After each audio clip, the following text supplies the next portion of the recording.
Hey guys, welcome back to Ebbs and Flows, where we talk about the highs and lows on and off the field. Probably a guest that I've been looking forward to for a long time. Been chasing him on Instagram for a couple of years, but Izzy Folau, bro, thanks for jumping on. No dramas, bro. Appreciate you having me on.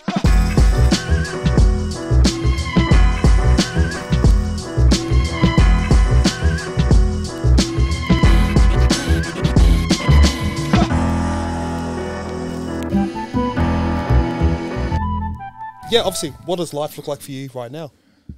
Yeah, so man, pretty busy at the moment. I've got two young kids. I've got my son and my daughter. So my son's 3, about to turn 4, and then my little girl is 2 years old. So well, that's a handful already. But yeah, well, I'm still playing at the moment. I'm based over in Japan. I've been there for 3 years now. So loving the experience. My wife and the kids enjoy it. So yeah, bro, just the body physically feeling pretty good. And bro, you look good, bro. You look good, bro. Thanks, bro. I'm just playing as long as I can, and just soaking up the opportunity while it's still there. What's it like being a dad?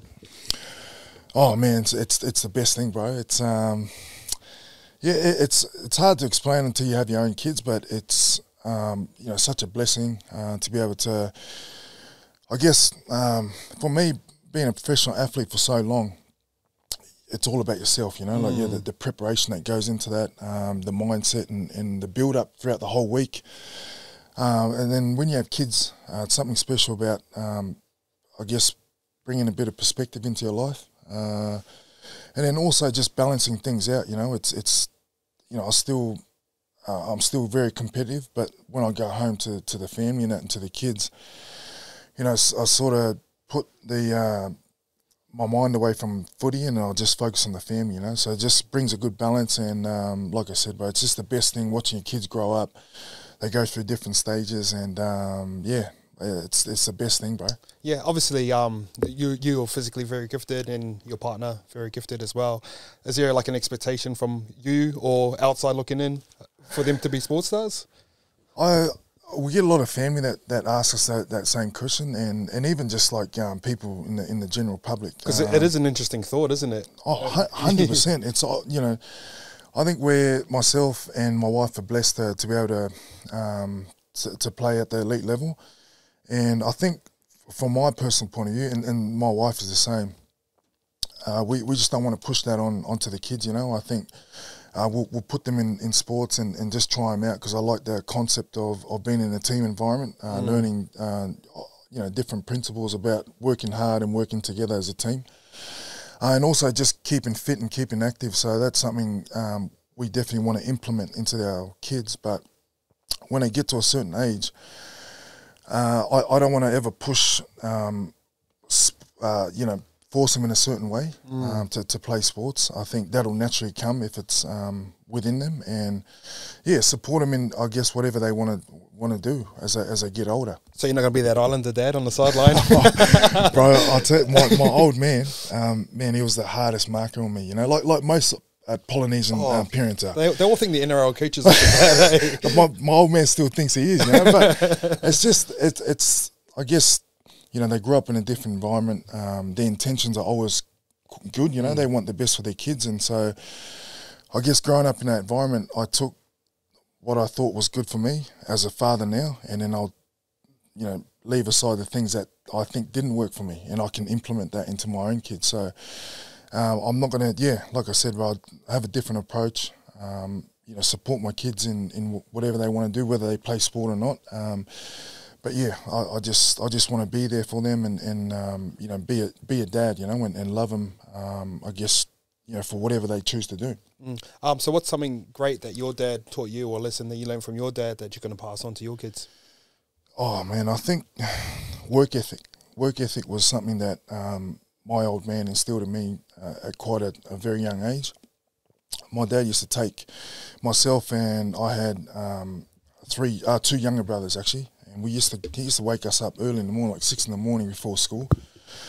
He used to take us down the footy field and just make us run, bro. Like, he didn't know what he was doing, but he just knew hard work was the foundation or the platform to get us to where we wanted to go. And all three of us obviously played footy at the time. So he did that for years, bro. And over a period of time, I picked that up myself when I knew I wanted to play footy and make that as a living. And I thank him for, I guess, instilling those that one important principle in me, because it doesn't just relate to footy. It, I guess, relates to life and whatever you want to try and achieve as well. Yeah. What have you learned by playing in Japan? Oh man, I'll tell you what. It's in Japan, it's a whole different environment compared to Super Rugby and what you experience over this side of the world.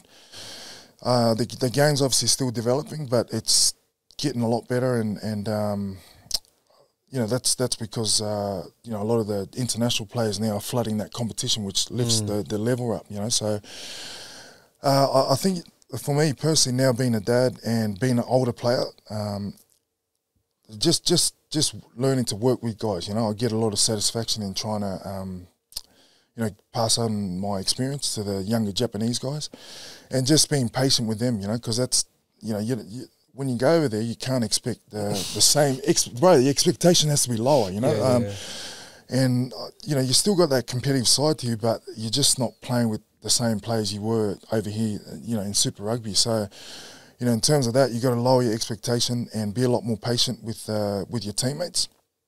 But just passing your knowledge and experience and trying to elevate and bring those guys up. You're almost a player coach, really, in that environment. And there's something that's quite, I guess, satisfying about being in that position, Yeah, for sure. Bro, something that wigged me out this year, and you would have seen it, TJ and Jules past your Super Rugby try scoring thing. But the thing that fucking wigged me out was like how much tries you scored in a short period of time.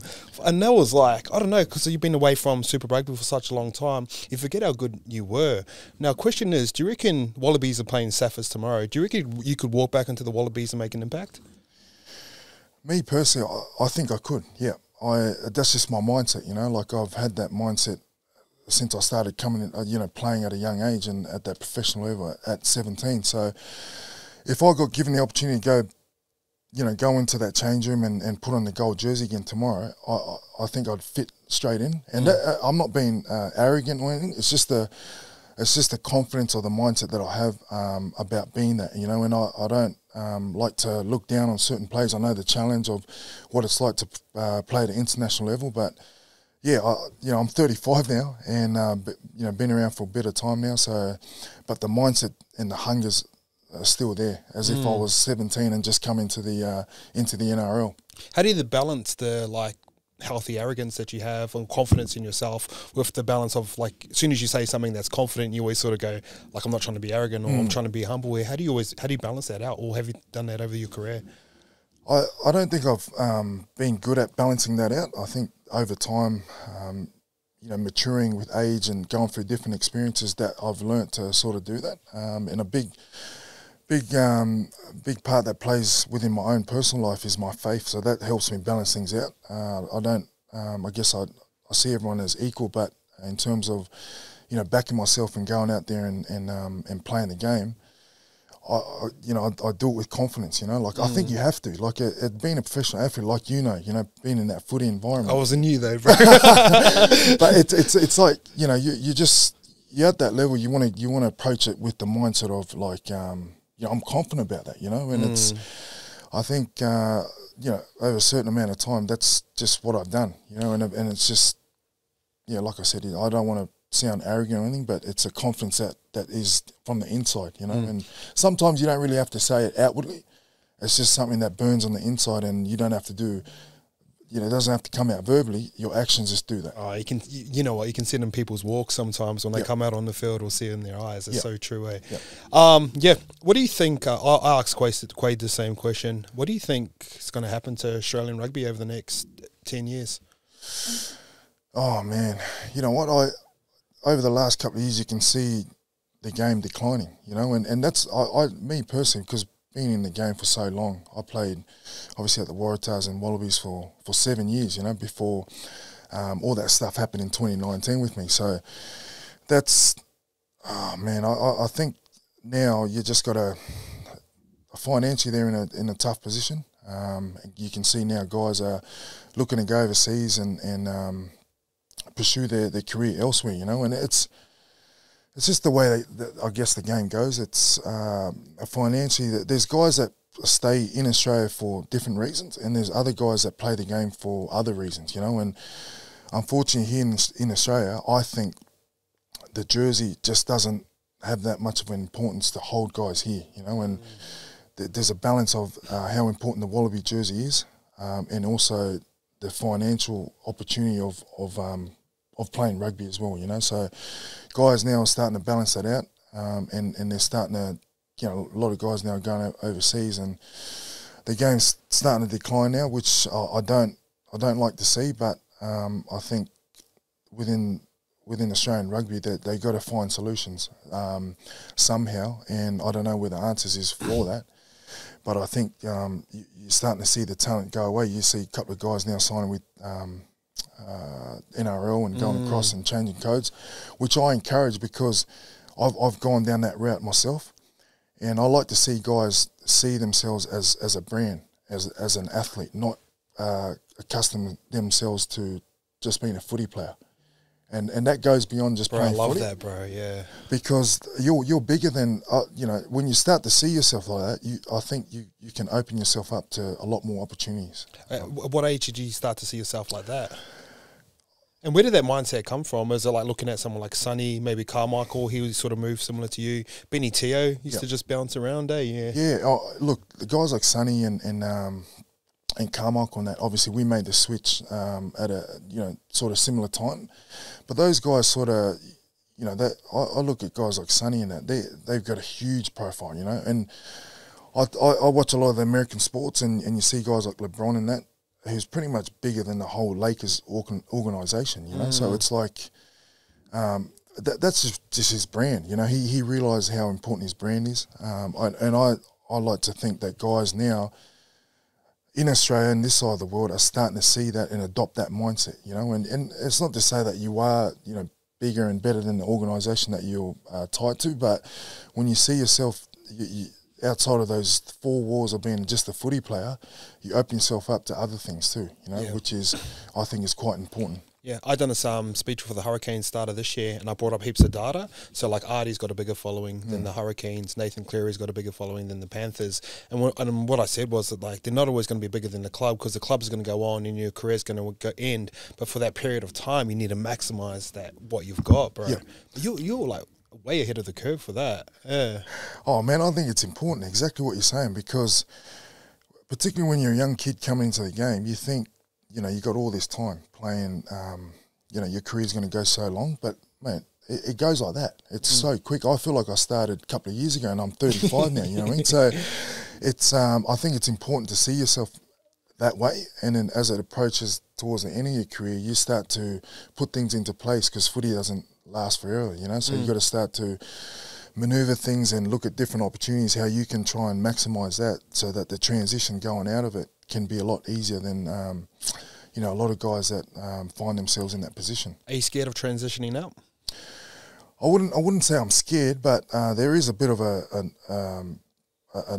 nervousness around that. I'm fortunately I've still got 2 more years on my contract in Japan, and if the body holds up, I'd like to play a bit longer. But I'm already putting things into place where you know, I'd like to go into, obviously with my wife, and yeah, I guess, you know, I want to try and get ahead of that time before it actually comes, you know, so the transition is a lot easier. Are you guys are up in First Division now, eh? Yeah, so so we played Quaid in that team, and yeah, I was injured for most of the year, but Quaid and its team quite good, and they've been going quite well. So yeah, we're pretty lucky to get 2 games on them, and now we're back up in Division 1. So that'll be good to I guess to compete at that level again. Yeah, for sure. Do you want to be in Division 1? Because I heard Division 2 is quite good too. It's like week on, week off, isn't it? It is. It's you get a lot of time off in between playing Division 2, but you just don't get a lot of momentum. You know, you play 2 games on, you have 3 games off. So it's I guess it's good from a physical point of view. Being an older guy, you get a lot of downtime to, you know, let the body recover.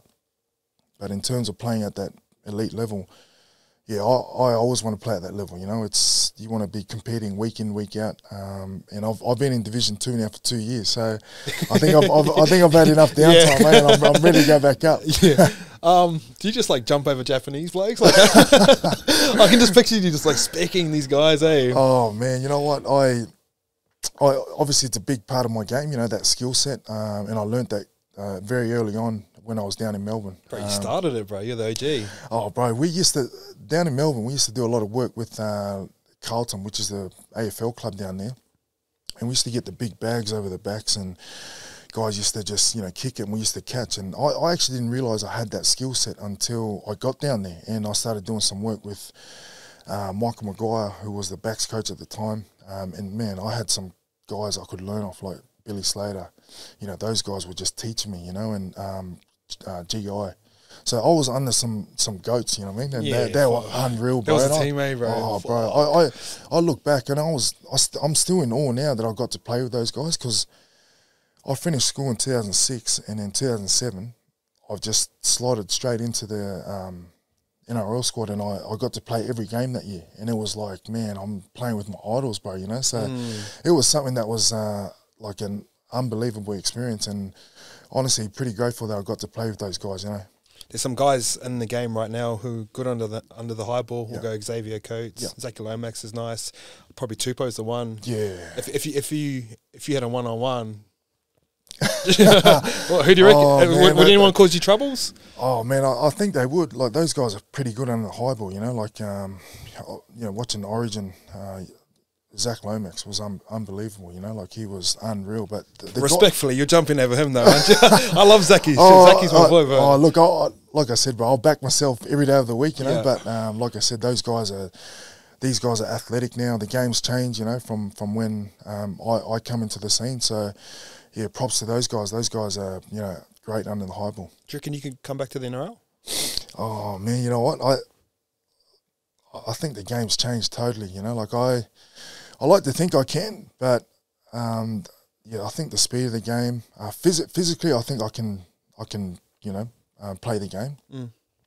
But just the speed of the game, and I think skill wise, and just the way the game's played now, it's just it's just different now. I'm probably more of a fan now than wanting to come back into the game, and I admire the guys that are playing now, just because of how athletic they are and the skill sets that they bring. You know, it's it's enjoyable to watch, and to be honest, I actually watch more league than I do rugby. You know, but just the product's so good at the moment, isn't it? Oh man, they're doing such a good job. You know, and I think like you said, bro, it's a good product. People want to watch it. You know, and the players are, like I said, they're athletic, and they bring they bring a show to the fans. You know, and that's what everyone wants to watch. Yeah, you're probably one of the, like, Sonny also included, that were Polynesian boys, but they were like professional. But you see a lot of the boys now, and we've got a lot of polys within the game, bro. They're all like diligent, and like all the Fords, they've got engines now. So it's good to see for the poly boys. Oh, 100%. You know, back in the day, I'd just come off the bench, in, out. See you later, bro. I know. I think, and that's what I mean about now the game changing. You know, because the speed of the game.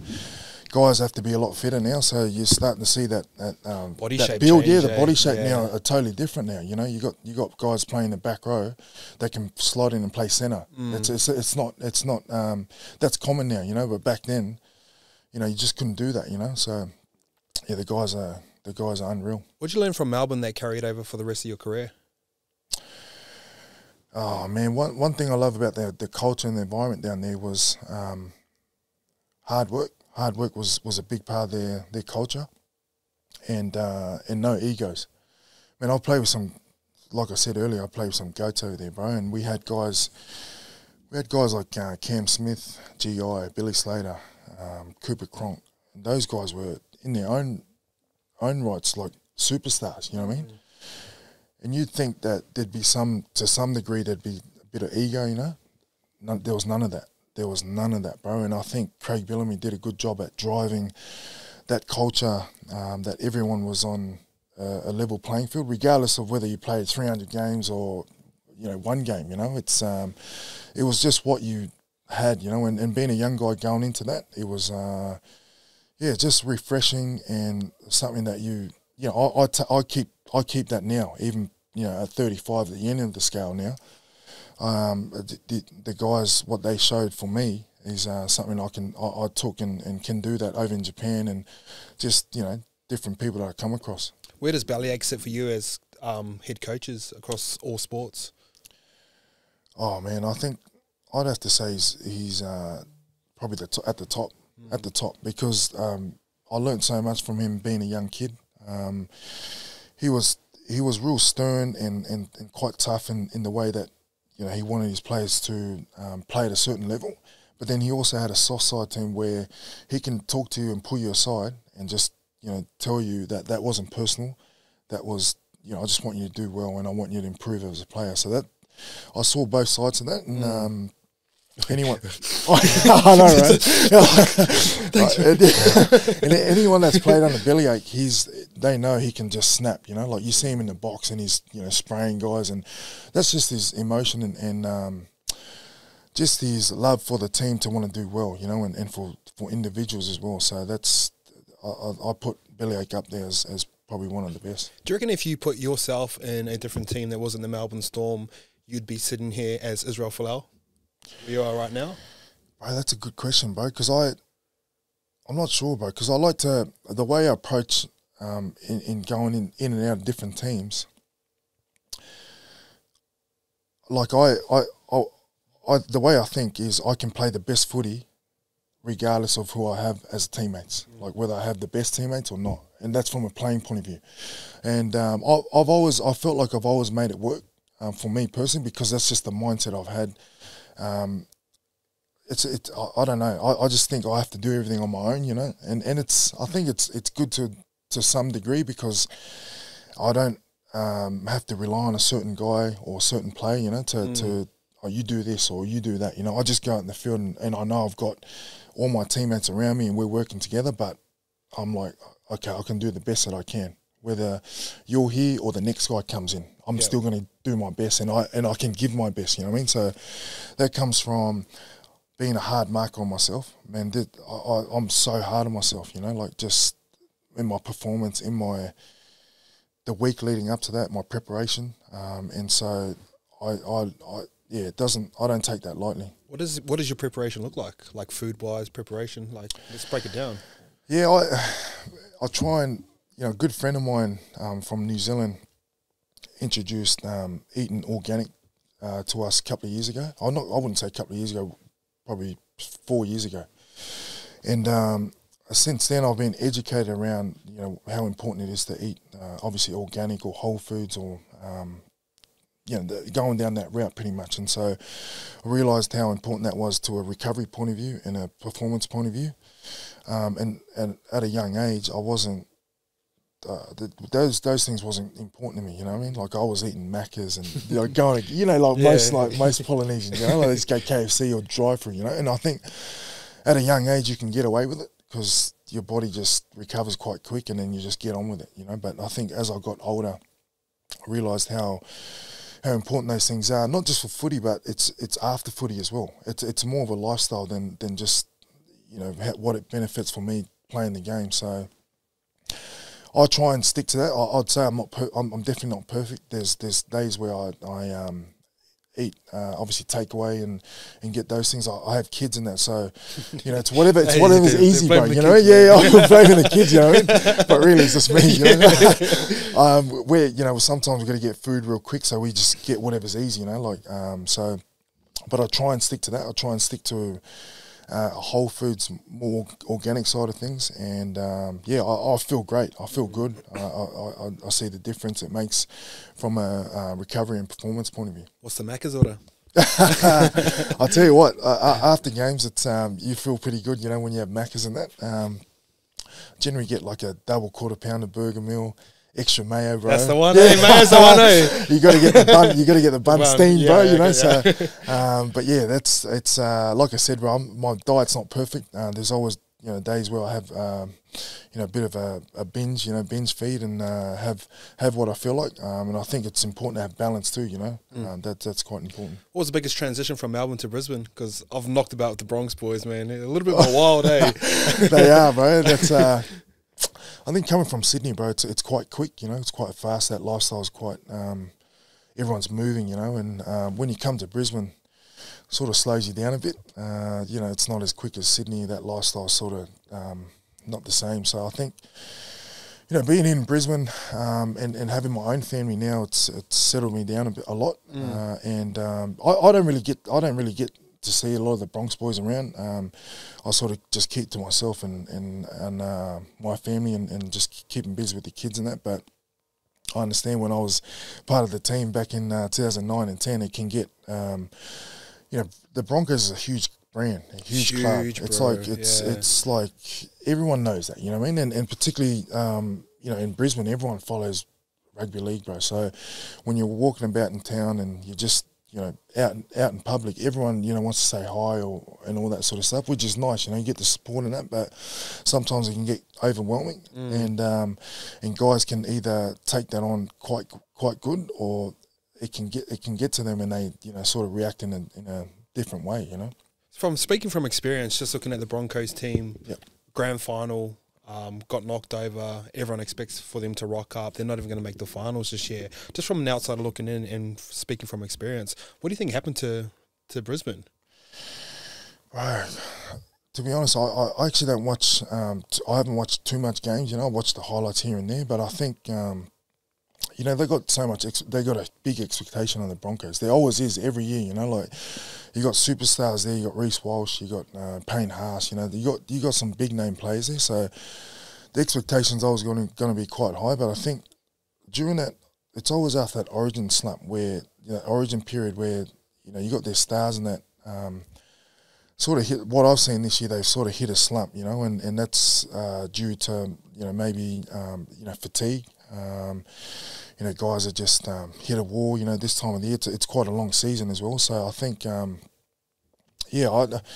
think, and also as well, other teams have gotten a lot better. You know, everyone's talking about the Broncos, but you got to give credit to the opposition as well. They might be just playing better footy, you know, at the end of the day. So sometimes it's not even on the Bronx, you know. It's on how well the other teams are picking up, and that's due to, I guess, their, you know, origin players coming back and lifting the morale of the team and just different things, you know. I think you can't just put it to one thing, you know. Yeah, for sure. I think with the Broncos, like I said, there's always pressure on them to perform and do well, particularly with how well they did last year, you know. So it's it's a hard question because I ask a lot of people when I've been in positions where teams are going bad and like no one can put their finger on the right thing, but it's just accumulation of a lot of things, and sometimes you just get seasons like that, and it makes like what Melbourne do and what Penrith do now so impressive. Yeah. Like all the teams that have played Penrith in the finals the past couple of years never make the top 8 the next year. Yeah. So and you look at Melbourne, they've been doing it for like 20 years. Yeah, exactly, bro. It's crazy, bro. The decision to go to AFL. Yeah. Fucking crazy, crazy shit at the time. What was it like going through it? Oh, man, I tell you what, it was...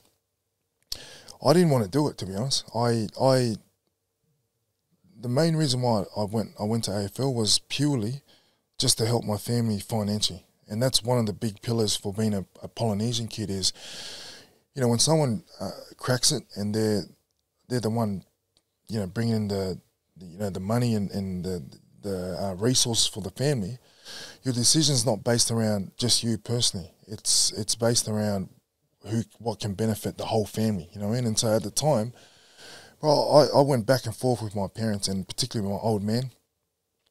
I didn't want to go. It was just something I just never wanted to do. So I wrestled with that for a long time. At the end of the day, the money was too good to refuse, and I went purely just on that one choice. Was just I respect that, bro. Yeah, and that's the truth, bro. Yeah, 100. And I did it at such a young age, you know, and I didn't want to do that, but I did at the time, and I did it for family reasons and purely just because of that. Do you reckon it's the right, like we're in a different time and age right now, and obviously I understand the pressures that Polynesians have kids to provide, and not everyone's going to have the career that you have. Do you feel like it's the right mindset? I know it's cultural, but do you think it's the right mindset for where we are right now? I think it depends, you know.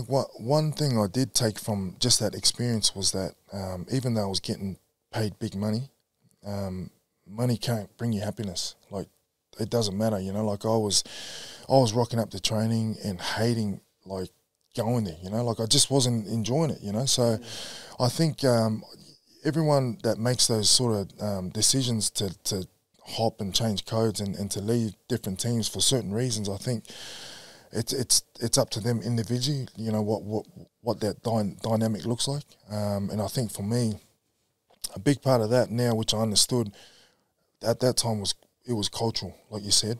But now, I think if I was to give any advice to young kids coming through and Polynesians, you know, I think it's always a good mindset to help your family out and to financially do that. But you got to do what you enjoy. Like you're just going to last longer there because you're loving what you do and you want to turn up and do it, you know. So I think it just gives you more longevity. Yeah, for sure. I talk about this a lot with Polynesian boys, where it's like it's hard to talk to your dad because when you're a kid growing up, like what your dad says goes. You know what I mean? There's no time for like conversation and back and forth.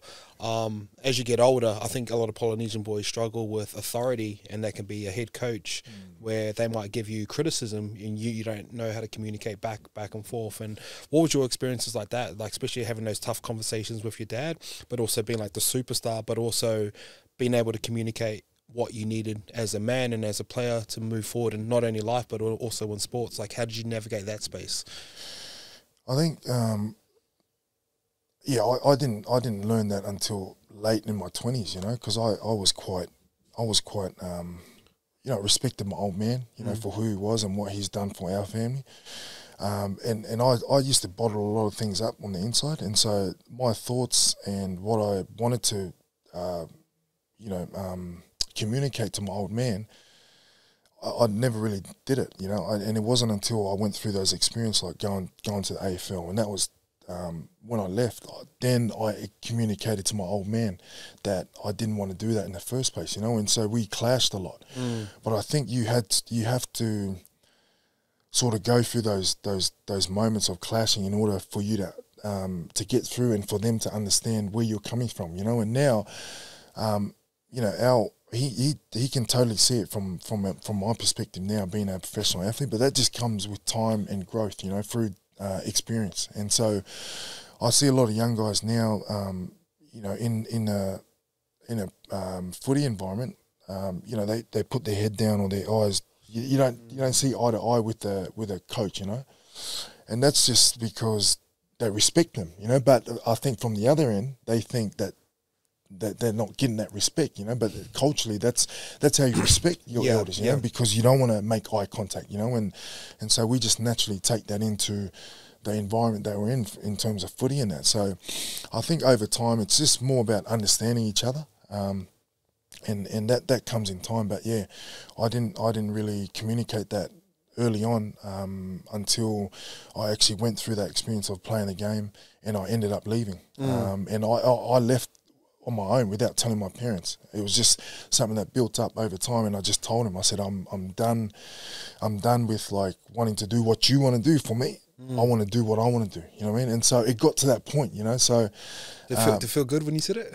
I felt like I felt light, but like there was a part of me that like I felt like I didn't want to upset my parents, you know. I wanted to always make sure that they were happy and you know, happy with what I was doing. But at the end of the day, you have to grow out of that and become your own man, you know, which I think is quite important. And it's huge, bro. Yeah. You have to, bro. And part of that is going through those moments of, you know, clashing and going through those tough conversations. And the reason why this scares me for Polynesian boys is because obviously it's coming into a new age now. There's a lot of money coming within the game, a lot of management coming within the game. And if you can't communicate in like boardrooms or with your management, I feel like a lot of the Polynesian boys are soon going to get fucked over. Yeah. Because I had a Polynesian boy hit me up one time and he goes, hey, this is the contract that my manager's given me.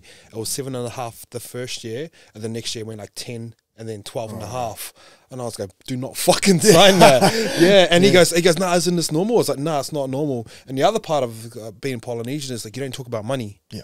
You know what I mean? So like Artie was big on this, where when he was resigning, he'd reach out to guys in similar position to him. He goes oh, it's like I know we don't talk about money, but do you mind if I ask what you're on? Because I'm about to negotiate my own contract, and like I don't want to get like fucked over.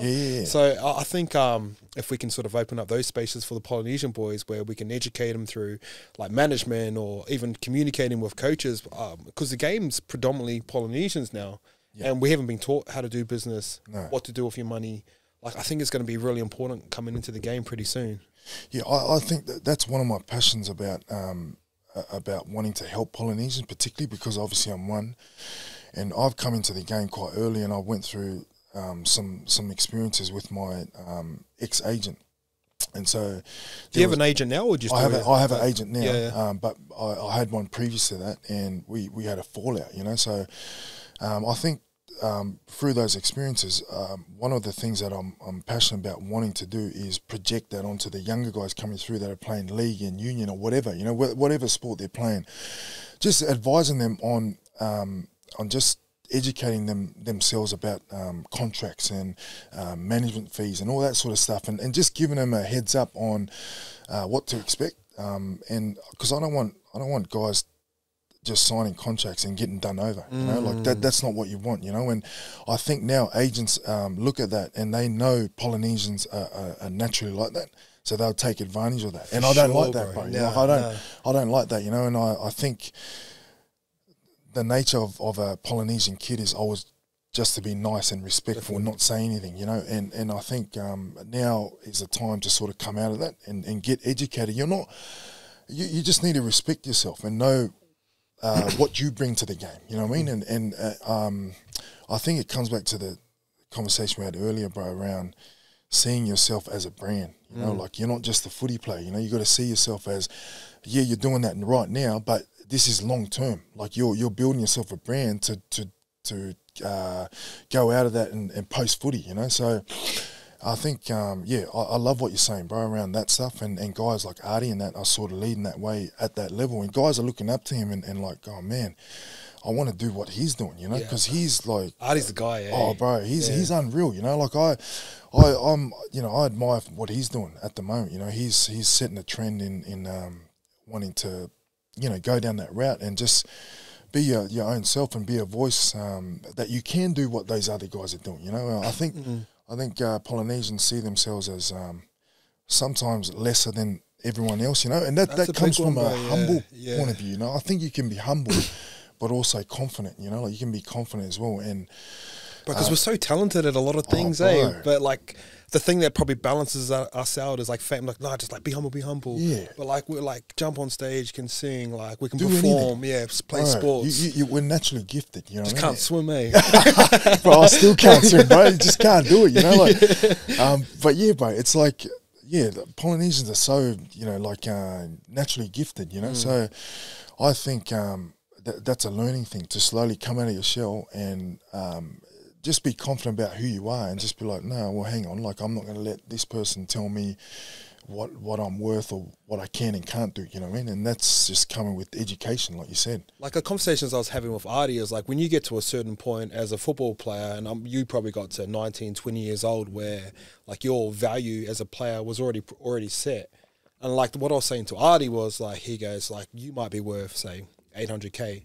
But like that's your market value. But anything above that, if your manager can negotiate that, he can get a clip of that. Oh, he shouldn't be able to take the 800K because like your parents have got you there, your coaches have got you there, your manager's coming through just to sweep up the, you know what I mean? Just have the conversation. So, bro, there's heaps of different ways to do it. Another one I was saying to the other boys is like, bro, get a contract lawyer and get a mentor or someone that you trust that's not a part of your family and then pay them for their time. So that might be $500 an hour. You negotiate the contract deal. That might be 6 hours worth of work. You pay that guy $3,000. You're not giving him 7% of $1 million contract over 3 years, which is going to be $210K. Yeah, exactly. Yeah, because a lot of us sign these long-term contracts and lock ourselves in with agents and that. But outside of like getting you a contract with the actual team, that some of them don't do anything else, you know, that's it. And so you're paying them that percentage for just over that period of time. And I think, yeah, like you said, bro, you can just use someone you can trust. You can pay them a one-off fee where you're not tied and locked in for a long-term contract, you know what I mean? And you still get what you're worth, you know what I mean? Yeah, for sure. So someone gives you a bunch of money now. You don't have to say what you exactly do with it, but how would you like split it across certain things? Like, are you saving a certain amount? Are you investing it straight away? Some young Polynesian boys that are coming into a lot of money right now. What would your advice to them be? I think, and obviously this is just like it's not. Yeah, like, it's not financial advice or anything, so don't take this for my word. But I'm not a professional or anything like that. But I think just from my point of view, over the years and that since playing, I was introduced to property, real estate quite early. So all the money that I was getting at the time, I sort of saved a portion of that, and then the rest of that was going into investing into property. And to be honest, I didn't really know too much about it early on, and I didn't really care about it. But I think I was blessed that my old man, or my parents pretty much, put me on the front foot to sort of invest that. And I think in long term, I think at a young age I was quite immature, 17. I just didn't know much about money. You come out of school and you get this contract and you're like, I just want to spend it, you know what I mean? That's just how it is for a young kid, But so I think investing it is the right thing, whether that's property or whatever you're interested in, So that's something that I think guys should be looking to do with their money, because your career is not, it doesn't go for long, and you're lucky to play, 5 to 10 years or whatever, If you pick up an injury, a serious one, that could be it, So I think you got to be wise with your money. And one of the things I think with the Polynesian, with families and that, is that the parents and all the siblings that like to spend that money as well, and I think an advice for parents, just educating them around how they should see it as well, is you can get a piece of the pie long term if you just invest it early and let the money grow for you, rather than just like, the money's just come in and you're like, oh yeah, let's all just use it right now, and spend it all up. And at the end of that career, like, he's got nothing to show for, and he can't do anything for the family, and he can't help them out. So I think you got to make sacrifices right now in order for you to benefit long term. That's a good way to put it, bro. How you said, even if you are giving money to the family, it's like giving money to the family to put to something long term. Yeah. Because, like you said, a lot of them just get it and buy a car, or, or we send money over to the island. And that's fine, I think you can do that and you should do that. But there should be a part of that as well that should be going into investing that, you want to grow that money, you want to maximize the salary that you're getting for the time being, because you're not going to get that, you're going to get paid that amount for the rest of your life, But you can do that if you invest it right. How close of family do you have to be before you send money over? Oh, bro, you know what? When I cracked it, bro, everyone was like messaging me, we're related to you and this and that, But it's the island way, bro. That's just how it is, But you just, I think guys now are a bit more smart around what they're doing now, and you could learn from a lot of the ex-players that have gone through that. You don't have to go through it yourself, Do you reckon you're better at league or rugby? Good question, bro. I think, I don't know. I think I'm better at rugby than league. I'd say so too. Yeah, you're the man. But you're the man at league. Don't get me wrong, but special in rugby, bro. Yeah. I think I'm better at rugby than league. And I enjoy playing rugby a lot more than league. Oh yeah. Yeah, I'll tell you why. Because being an outside back in that, when you're playing league, if I'm playing on the right edge, I'm just there the whole 80 minutes, you know what I mean? When you play rugby as an outside back, you have the freedom to roam around and go and play on both sides of the field. So that's something I really enjoy, and you can pretty much pop yourself up anywhere you like, So and I guess, as a fullback in league, that's what they do, obviously, in that game. Any outside back can do that in rugby. Like, whether you're winger, centre, fullback, doesn't matter. You can just pop up wherever you want, So that's something I really enjoy. And then there's so much, like, tactics that go into the game as well. There's a lot of, field position's big. And so there's a lot more that goes into it, Whereas I think league is a lot more of a basic game, but physically more demanding to play the game. I think it transfers, like, I think the reason why it's done so well, I think it transfers to social media well. So if you look at our phone, like, we start 10 metres back, there's contact, you know. Yeah. And I think the art of rugby's got lost, like, because people see a scrum or a line out and they go, oh, that's like a scrum's boring because it's clapped 3 times. But if they understand, like, the dynamics, and it wasn't until Angus Bowell broke it down on the podcast for me where I understood, like, oh, fuck, scrums are actually important. Oh, bro. Yeah. You talk about scrums there, and like I've played the game for a long time, and I still don't really know the technical side of scrums, but I realise how important set piece is, which is what they talk about with the scrum and line out. You know, a lot of the attack is launched off the back of that, and so if you lose a scrum or you don't, you get dominated in that area. You're sort of playing on the back foot, you know, so that's how important it is. And so I think people that really understand the crux of the game, they know how important, you know, the scrums and the lineouts is. Whereas if you're more of a fan of it and you don't really understand the ins and outs of what the game is, you do think it's boring, you know, because there's a lot of stoppages, there's scrums that, you know, collapse and they, you know, go on for 3 minutes or whatever, you know. You're there watching the scrum, you know. So sweet if you're a backhand. For me, it's all good, you know. It's sweet for a back. You just, you know, you get a breather, you know. You're just standing out there. But yeah, I really enjoy playing the game. I love it, bro. It's I think it's a great game, and it's a global game too, you know. So it just brings a lot of opportunity, bro. Bro, that's the big thing. So like international season right now, like the games are so much more exciting. And I know, like, I'm still a leaguey, and the best part about International Rugby League at the moment is the Polynesian sides coming through, and obviously you're a proud Tongan dude and you would have been pumped to see that. But realistically, it's the NRL just in different players in different uniforms, you know what I mean? They're representing it. But you look at international rugby, you watch the All Blacks and they've just played England, and the fucking Marcus Smith's fucking carving. It's like, who's this dude? Yeah. He's carving us up, and then Bodine jumps on off the bench and plays possession for like 20 minutes and we just win. Exactly, like, yeah, so I think internationally it's so much more exciting. I think so, bro. And like you said, rugby is played in a different style, you know, because every international team, they play a certain style, you know. So you're going against, you know, you watch the South African team, they build everything around their physicality because they got so many big players.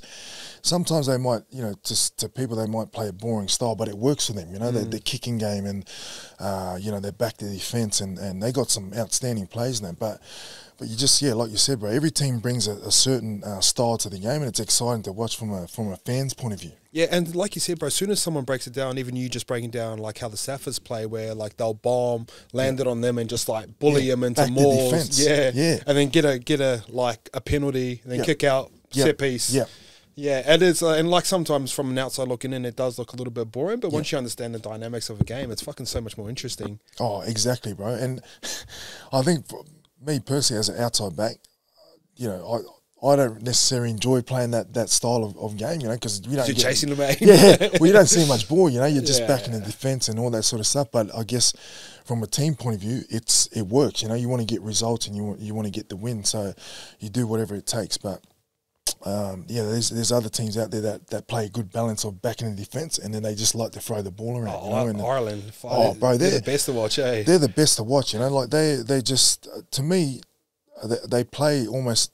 Like you watch their style of play, it's almost like a league style, you know, with their players, you know, running out the back, you know, and so they're one of the teams I enjoy watching. And then you got England, obviously the All Blacks, you know, they're always, you know, consistently up there with the way they play, and something I like watching from afar, you know. Yeah, I think the All Blacks are cool because like as soon as they get that counter, just the ball's on the other side of the field and Rico's just cruising down the side somewhere. Well, they got the players to do it, you know what I mean? Yeah, so that, for sure. You know, why not play that style? Yeah. I'll be going up against Richie Moe. I'm interviewing him next week. Actually, yeah, he's going to be here. Oh, bro, that's unreal, man. He's a guy that, man, like I admire what he's done, you know, for the All Blacks, and you know, being a Polynesian guy as well. It's like, man, you always just want to see these guys doing well, you know, whatever team they're playing for, I don't care, or whatever field they're in, whether they're playing footy or not. It's always nice to see. You know, brown guys being successful, you know, and like yourself. 100. Bro, I interviewed Aaron Smith maybe a year ago, and like the way he breaks down football is really interesting. And he had about a 5 or 10 minute segment. It was fucking basically based on you, bro. And I found it so interesting. And he was saying like, normally the All Blacks tackle at like a 94%. when they played you missed 12 tackles and they go down to 83, and he goes, their whole video session was planned about how do we not get the ball in your hands. What's it like hearing something like that? Oh, bro, someone of his caliber, like what he's done in the game and what he's done for the All Black jersey, like I actually heard that. I heard that interview and I watched it and I was like, man, I'm like so. I feel privileged, to be able to be talked about like that from a guy that I've played against, and a guy who is regarded as one of the best players to ever put on the black jersey. You know what I mean? So to hear that and to get a bit of an insight into how they approach the game when they play the Wallabies, particularly me as an individual, I've always wanted to know what it's like being in that environment. So it was quite interesting to. Actually hear it from firsthand from him. Like I said, bro, I always, my mindset going into any sort of game is I back myself, and I like the challenge. The bigger the challenge, like bring it on, you know what I mean? That's the way I approach it. And so, yeah, I mean, it's to hear it from him, it's actually quite humbling, because I'm like, man, that's someone I actually admire and what he's done in the game, and to hear what he, those comments is actually, just good insight into how they approach. It was like so technical, and like the data behind it was. I was like, bro, this is crazy. He was even dropping like numbers and that, like you said, like percentages, and from a defensive point of view, it dropped to 80 something. He goes, would work to this corner and would box kick, but then like someone who's playing fullback will give you a heads up where you are, and then they'll go, fuck it, let's kick it to Quade. And Quade's just getting fucking rolled. It's bro, and I think. There's a guy, Mick Byrne. He was a coach with the All Blacks, and he come across to the Wallabies. I can't remember what year it was, and he started coaching us. And he did say to me at the time, he goes, bro, we would never want to kick it in the air to you. We'd always try and find grass to you, so for you to come forward at the ball, make it harder for you. And I thought, oh yeah, that's I never actually saw it that way, and I it wasn't until he said it, I was like, yeah, true. I want to. If I'm trying to limit his time and space, then put on the ground, and make him come forward at the ball rather than go into his strengths, So that's something that, like I said, bro, hearing Aaron Smith say that, I was like, wow, just blown away. When they kick it across the ground, do you try and pick it up one-hander just to scare him off? I try to, bro, but it's sometimes it never works, But it's that man, I always enjoyed playing against the All Blacks. It was something I always look forward to, and growing up, actually, I didn't really follow rugby that much, but I actually went for the All Blacks growing up. Did you? Yeah, I should have come play for us, bro. It would have been all right. Oh man, would have found a spot for you. I think like just admiring Jonah Lomu, like growing up, he was like every Tongan kid's idol. You know what I mean? Not even just Tongan kid, but everyone's idol. I think. For me personally, he put rugby on the map. Like he was the guy that was just like. He was the OG personal brand. He was the OG, bro. Yeah. Like he was doing. I was fortunate enough to get to know him personally in his later years before he passed, and he did some crazy things, bro. Doing ads with like he did a couple of ads in McDonald's ads, and he's Eddie. Bro. With, like he just put rugby on the map. So he was a guy that I looked up to, bro, and that's why, growing up, I supported the All Blacks. Bro, what sort of like I listen to guys like Mike Tyson talk, and they always like drop knowledge on. What's some of the stuff that he said to you that really stuck out?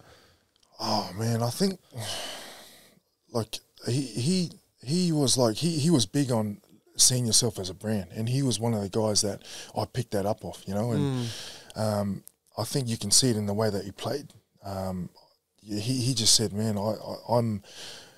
He used to say he was bigger than the actual All Black brand, and he to be said, fair, he probably was. To be fair, he was, and the way that he played the game, man, he was like doing that, like, can you imagine if he was operating at 100%, like without being sick, with carrying that kidney issue, So I think, man, I would have loved to see him playing at 100%. He would have been like devastating, So that's one thing to me. He was see yourself bigger than the actual brand, like than the organisation you're with. Do you reckon you could jump over him? Well, imagine just specking Jonah just out of like. I think I could, but he was quite quick. He was rapid, bro. Rapid. I think he ran 100 in like 10 something. Nah. Bro, he could move, bro, for a big man, you know what I mean? Fuck. So, I yeah. always think of those tries in like 95 or 98, 99 against England. Yeah, Just like, bro, just running over guys like nothing, you know. So I think I could jump over him, but he's definitely got me in speed and strength and size and everything. yeah, getting bumped off from Jonah would be a privilege, wasn't bro, it? I'd love that. So obviously when you come from AFL, you cruise to rugby. You could obviously walk back into most NRL sides, salary cap dependent. What made you want to go to rugby? Bro, back in 2011 when I decided to leave AFL, I actually didn't want to go back. I didn't even want to go to rugby. I sort of had that fallout with my agent at the time. And I rang up, so I did the whole move with the AFL. That went out pretty good, and the club was really good. You know, I told them I wasn't enjoying it. They weren't going to keep me on that much money, just for the sake of it. You know, signing a long-term contract. So the club was quite good in that. They helped me transition out quite well. But in the background, I had a bit of a fallout with my agent, and so I had to pick up the phone. And at the time, I called Sticky. He was the coach at Para. And I called him and I was like, oh, man, like, I want to come back to league, you know. What do we have to do? And I because I had that fallout, I essentially was negotiating my own contract. So I was going back and forth with Sticky. And this time of the year, I think it was November, December, that time of the year. Was Hainsey still there? I think he might have been. Yeah, he might have been. Yeah, Imagine that, bro. Oh, bro. And I... Yeah, so that was happening in the background, and because I left it so late in the year, I think most rosters are quite full, you know, and so salary cap wise, there wasn't that much money to sort of play with, you know. So I was talking with Sticky at the time and just could you have gone for less, or would your value from the NRL be too, like, say if you picked up say 250, 300 at the time, but your actual values were 750, NRL would have blocked that straight away, or so I was happy to go. So I was happy to sign. The first year was obviously at a lower amount, and they'll backdate that in the later years. And I was happy to do that, but the NRL blocked it. They just blocked it, bro. And I was like. I was quite upset at the time, bro. And I was like, man, what are they doing? You know, I still had the mindset of like, I'll just play out this year and then go back to league, you know, because that's what I grew up playing. Bro, I loved it, bro. Loved it. What was the moment? What was the moment that you're like, fuck, this is it? I think just like I said, bro, the freedom of just playing a game, learning a new game, and then having the freedom to sort of play and just go around anywhere on the field, you know, because. At the time, Michael Cheika was a coach, and he just wanted to make it basic for me. He goes, man, I just want you to go out there, just play, just go wherever you want, and just try and get the ball in your hands, you know. And so I didn't have any expectation. I had none at all. And I played my first couple of games, and I was like, man, this is unreal, bro. I love this, you know. Like I just love what the game brought, like from an attacking point of view. And I was like. I thought, hang on, this is probably something I want to do long term, you know. And then I started to see how global the game was and what that brought, you know. And then that year, I actually joined the Waratahs, was the British and Irish Lions tour, and that was like, then I don't know nothing about it, you know. I was just like, oh, yeah, I'm playing the game. And then when I knew I enjoyed it and I wanted to do that, that's when I started to set goals for myself and like, okay, I want to play for the Wallabies. I want to do this, and you know, I want to go and you know, play against the Lions and do all that sort of stuff. So that was sort of, I would say, 4 months into the transition. Yeah. What was the hardest part about transitioning? Because like we talked about this before. I don't think people realize how technical rugby is, and like you're a guy who played rugby league, and like you see someone, you match up with a centre, you're like, oh, this is a one-on-one battle. I can take you on, I can do whatever I want, but eventually I'm going to hit the ground and I want the whole position of the ball and I'm going to play it. Where you can't, like, if you get it one-on-one, you're on the outside of someone, did you still have the same mindset? We're like, I want to take you on and try and beat you, but then you're like, oh fuck, where's the help coming from? Like, you know what I mean? Like, what was the big change for you? So probably the biggest change for me was the understanding the ruck, you know, and when someone was to get tackled in it, if I was the closest one there, I had to go clean out, you know, which was something that was so foreign to me. And so that was probably the biggest one. And then also what you mentioned earlier, from an attacking point of view, I had the mindset of whoever's in front of me, I'll take you on, you know what I mean? So I'll try and beat you. But then understanding where you were on the field. So you needed to support there, otherwise you turn the ball over. So that was something I picked up quite early because my mindset was to attack from anywhere on the field, and so I was doing that early on from inside the 22, and so, from a attacking point of view, that's can be quite dangerous because, when you're doing when the opposition are kicking down and you're, it's just you and your winger, but your winger's quite far. But my mindset was, bro, I want to counter-attack, I want to attack everything, and so I was running everything, and sometimes, I'd get tackled like inside the 22 and the support was like just coming and I'd turn the ball over, and I'm like, I've got to pick and choose. Why they kick. Yeah, that's why they kick, it's all about field position and just knowing when to attack, so I think that was probably one of the hardest things that I had to pick up. But I enjoy that side of the game. Do you reckon it would have been harder if you went from league straight to union? Because obviously you spend time in AFL, which is a foot dominant sport. Yep. Rugby's say 70-30. Yep. Kicking's very important. Yep. Do you reckon that transition helped you a bit more, transitioning over? Yeah, definitely. I think because AFL was a totally different game. When I joined rugby, it was like it was trimmed up too. I remember how skinny you were. Man, I got down to 95 kilos, bro. And when I was playing league, I was about 109. Yeah. When I was at 14 kicks. Brisbane, yeah, bro. And that's a lot of weight for my height. You know what I mean? So, when I went to rugby, bro, it was like I felt like I was at home because it was like going back to NRL because I've just come out of something that's totally foreign. I think it made the transition a lot easier, So I'm actually glad I went through the experience of playing AFL but there was a lot of things I learned both on the field and then also off the field as well. That was something you can't buy. What did you learn more? What's the difference between rugby league and AFL with the boys off the field? Rugby league and AFL, I'd say I find the league boys a lot more looser, but a lot more looser, and then. And I would say the same thing even with rugby, bro. I find that a lot of the rugby guys are a lot more tamed and well presented, in the way, big one, bro. In the way that they carry themselves and communicate and that. And I don't know what it's from, but I think maybe going to private schools and that it probably has an impact, definitely it has an influence on that. But I think that those are the two major differences I found. It's funny. It's funny you say that because we were down in Melbourne and we're knocking about with AFL boys. Yep. And like you said, bro, we're at races and suits. I don't know it's a race, but when they're out, bro, they present themselves really well. Shake hands, communicate with you. And I didn't realize these are some of the biggest AFL guys in the game. Yep. But do you know what it is? In my opinion, in rugby league we put the larrikin on the pedestal. You look at all our content, Bo Ryan, Joey Johns, he's the greatest, but we celebrated because he's a party guy. You know what I mean? We put those guys on the pedestal.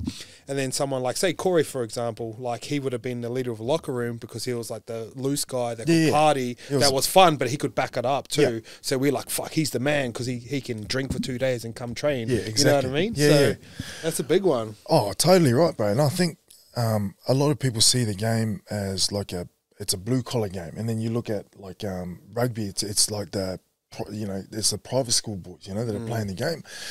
I think it's important, like you said, bro. Guys need, they got to see themselves, like I said earlier, as a brand, So you got to carry yourself, both on and off the field professionally. I think it says a lot about you as an individual, Yeah. But yeah, I think the culture plays a big part in that. But yeah, like you said, bro, it's just naturally, I think that's the way league has always been, But it doesn't. It's fun though.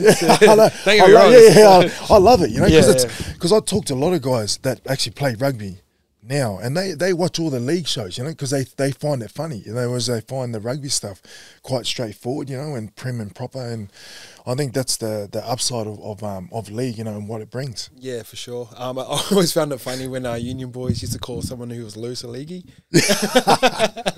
Right, and I think a lot of the guys still look at that league guys that way. It's just they're always joking around, going, "Oh man, what's the next headline coming out?" Because in the off season there's always something. There's always something.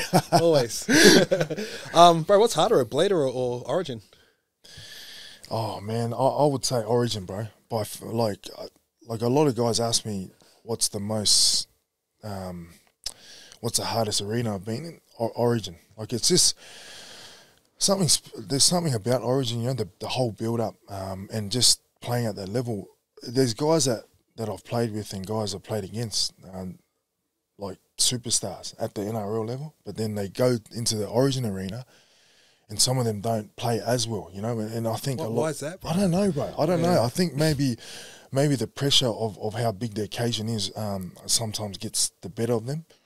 I don't know. I can't put it to one thing, you know. It's just I asked Aaron Smith about this, bro, and I go like, I asked about Dan Carter, and the example he gave was like, he goes, bigger the moment, the slower everything went for Dan Carter, where everyone else like it just goes quicker and quicker. Yeah, but then I asked Dan Carter the same thing. He goes, no, I was like shitting myself. I was like, oh, what the fuck? Yeah, so bro, it's crazy. Yeah, it's crazy, bro. It is, bro. And I think like I don't know, bro. Like, and I think it's mindset too. You know, going into the game. What was your mindset? Same mindset when you rocked up in Origin? Same, bro. Like I'm just like, bro, I'm here because I'm good enough to be here. You know, it's I'm like, it didn't matter if I was 18 because that's when I played the game. Like Origin was when I was 18. I was like, bro, I'm here. You know, I'm here now. You know, like I can match it with these guys here too. You know, so it's I think it's how you look at the game and how you approach it. Is that try when you spec him get up? Is that your favourite try ever? I would say yeah. That's by far my favourite try. Yeah, it was. I still can't believe I did it. You know, like I watched back on that highlight and I'm like, man, that was was that me? You know what I mean? But the kick was pinpoint too. You know what I mean? And I think like it was a skill set I learned. And I feel like your range of where you can catch a ball though, like pinpoints, like vary, like you know what I mean? Oh man, you know what? I think. You just like, because I used to kick for Manu Vatuvai and he used to go just put it around here and I'll go get it. Yeah. And that's the same, you know, for me, you know, when I used to communicate with Cooper Cronk or Darren Lockyer, those guys, I'm just like, put it in this area, just put it in there. Just put it in Suncorp, I'll go grab it. Just put it in there and I'll back myself to get up there and compete, you know what I mean? And I think, you know, like having that skill set and there's a difference between catching on your chest and catching, you know, off your chest. You know, that's a major difference, bro. You know what I mean? So, you know, that's something that you see a lot of the wingers now doing naturally, you know, but back then it was something I learned off of being in Melbourne and learning off the AFL guys we used to train with. What is the ticky for that? Like, do you start wide, come in? Like, how would you break it down? Oh, man, I think, me personally, my angle coming into the ball it's never a straight line. It's always sort of a little slight arc coming into it. Like a high jumper. Yeah, like a high jumper almost, you know, and it's always watching the flight of the ball in the air.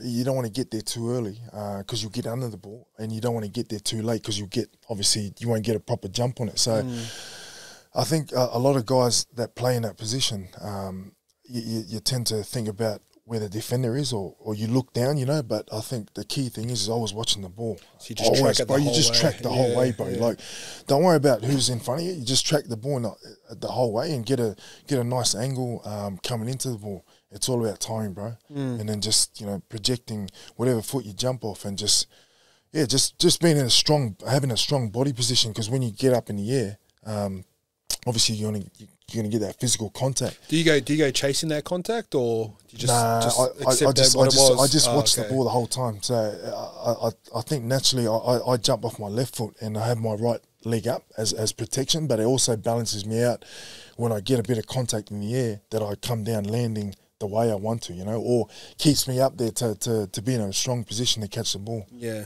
Did Billy Slater teach you to kick him in the face? Because he was like, his like defense mechanism when he was in there, he was perfect, eh? Because he's not big.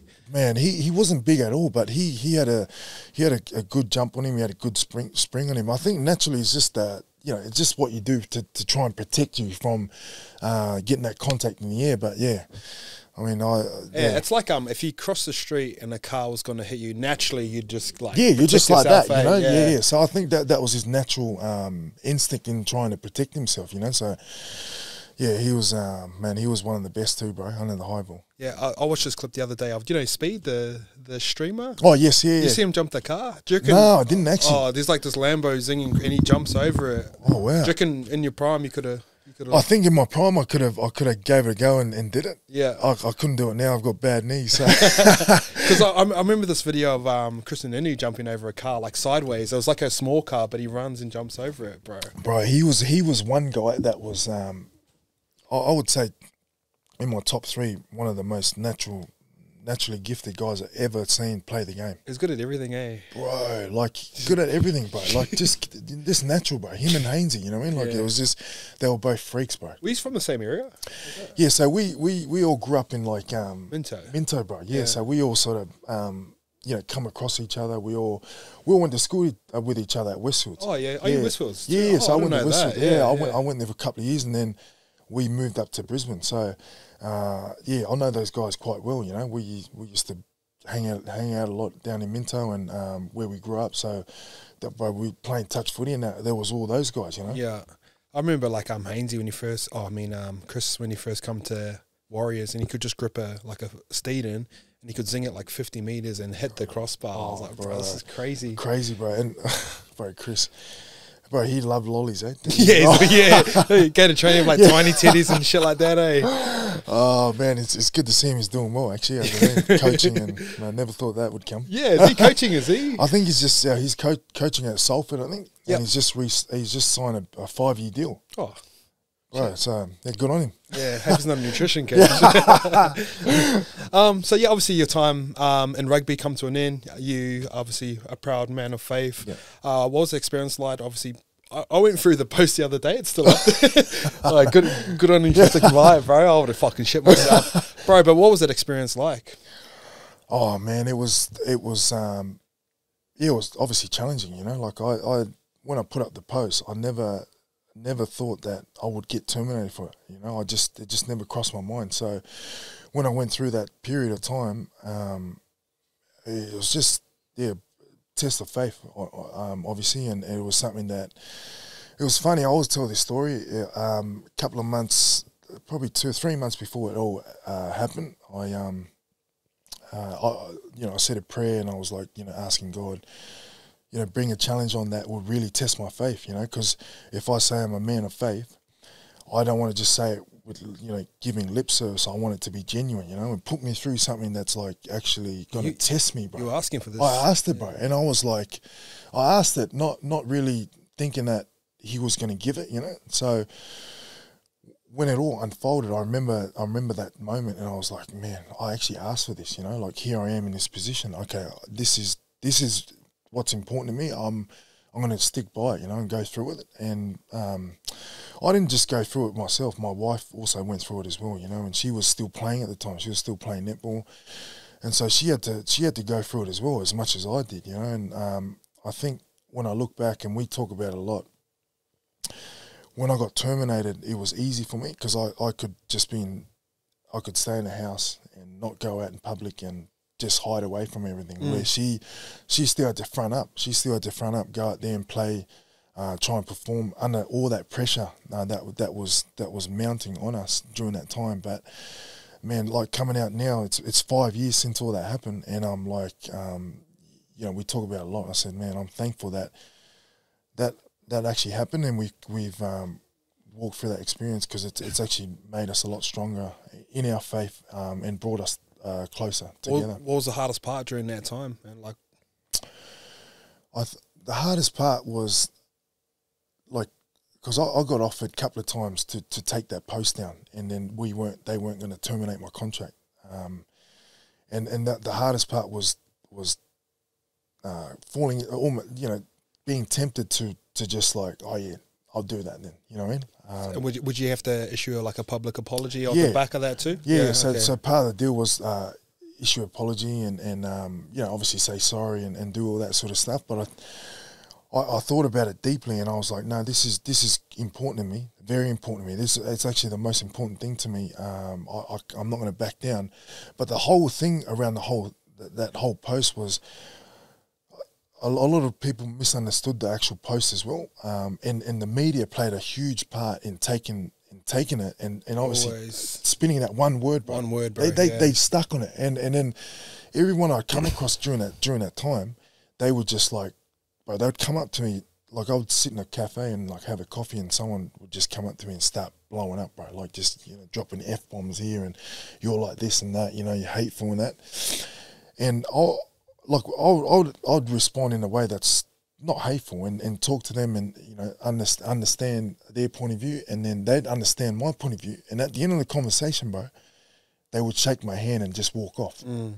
And I think if you know me personally, you know the intention behind the post, and I think the media played a huge part in taking it and spinning it the way they wanted to, you know, and I think that built all that pressure and momentum, which went that way and ended up going, you know, getting terminated, which is fine. You know, I understood as well from Rugby Australia's point of view, from an organisational point of view, but I think we could have understood each other a bit more, you know, if we just spoke a lot more in depth around understanding each other. And because they would have got a lot of public pressure and just just fuck it, let's cut ties. Yeah, exactly. And I think at the time, this is just my own personal thoughts.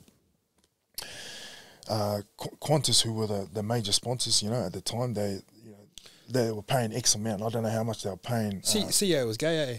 Yeah, he was, you know, and like I said, but I've got a lot of family members that are gay, you know, and this is like, and I still love them the same. It's not it. It's obviously comes from a point of view of faith, and I believe in the Bible and what that truly says, which is why I stand by that, you know. But in terms of you know, hate or anything towards the LGBTQ community, I actually don't, you know. Like, my intention from my heart is to wanna spread that in love based on what I believe in from what the Bible says, you know. So I think there was a lot of pressure from the sponsors at the time, and which is why they made that decision. Which is, you know, when I look back again, I understand from a business point of view and organisation point of view that they had to make that decision, you know. So in the end, like I said, I believe, I'm a firm believer in God controlling all things, and so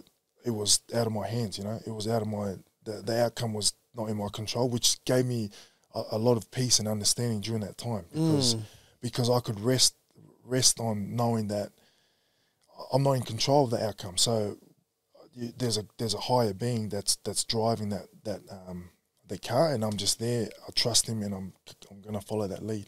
Did it, were you like that the whole time, or was there moments where, like, because the way I look at it, and I'm probably a little bit more petty, I'd be going, well, this guy's done this, and he's allowed back in the game, and this guy's touched a woman, and he can come back in the game, or this guy's done GBH. You've just expressed a belief through a social media post that was 1/8 of, like, you know what I mean?